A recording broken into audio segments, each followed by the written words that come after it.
Dragi gledatelji, javljamo se iz Urugvaja, iz okolica Montevidea. Vidimo lijepo zelenilo ovdje u okolici Montevidea. Vrlo lijep krajolik. Evo ovdje imamo eukaliptus, invazivna vrsta dakako. Mi idemo do park Le Coq gdje se nalazi zoološki vrt, pravi zoološki vrt. Dakle, već u jednom prijašnjem video zapisu vidjeli postmoderni zoološki vrt. Ovaj put ćemo vidjeti pravi zoološki vrt, samo prvo ćemo pitati kako točno doći. Mislim da se ne ide ovim putem nego drugim putem.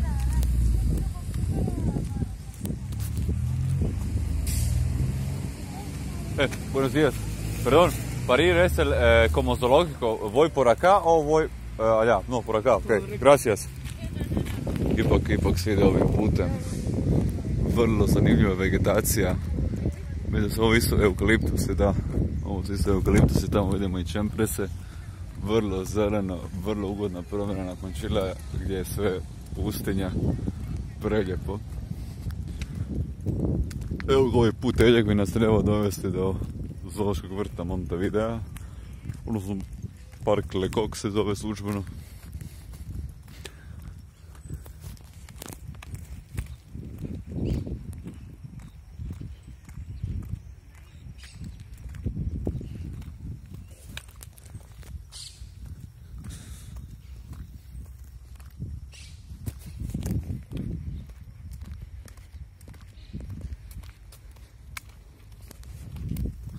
Neka hiža se nadzire iza stabala.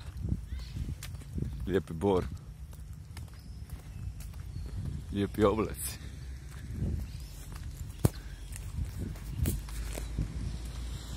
Sad nam je kako ovo daleko, mislim da bi trebalo ipak biti relativno blizu ulaz. Vidit ćemo. Ovo ikas ima dobar miris. Da mu čak malo uzeti subra s ove svjetiće. Moram biti pažljiv, to je govno. Sve mokro, jer ovo od rosa, vjerojatno je od rosa. Gdje snima ruka. Jako dobro. Opala. Ovo možemo vidjeti mrave. Kako rade. Mravi rade. Dobre, doviđenja mravi.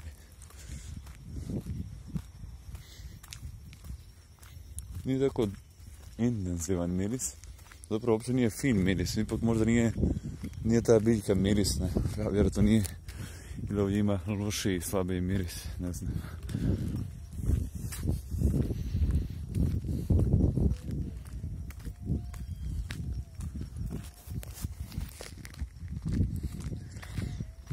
Vrlo lijep krajolik.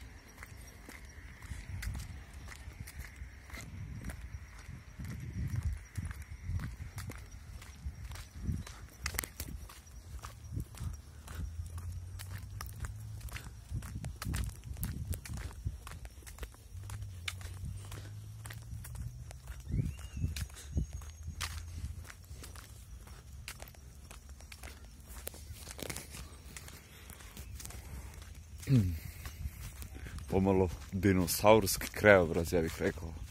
Dinosaursko raslinje, primordijalno, kao da smo u mezozoiku.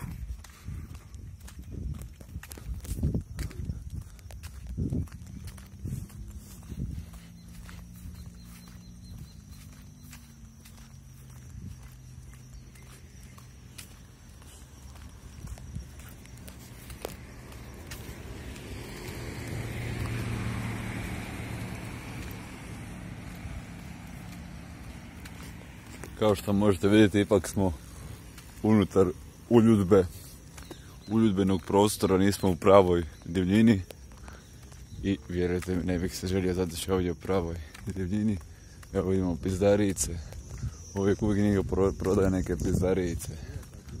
Šta se ovaj okrenuo, brate ti, majke ti, šta se okrenuo.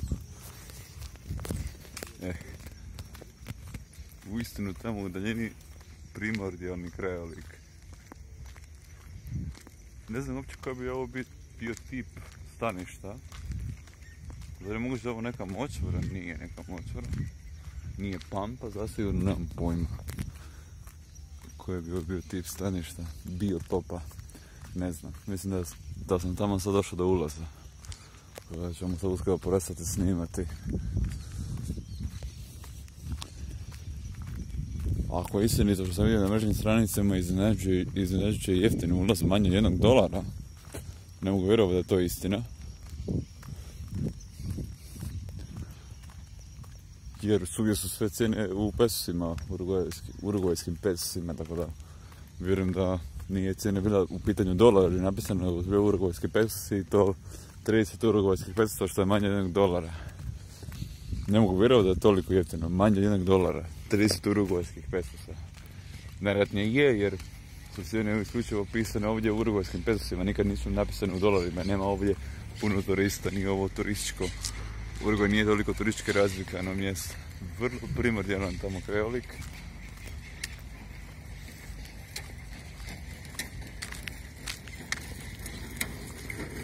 Sad ćemo mi, zanimljiva ova cesta, gdje zapravo završava ova cesta. Tu je ulaz, doviđenja dragi prijatelji.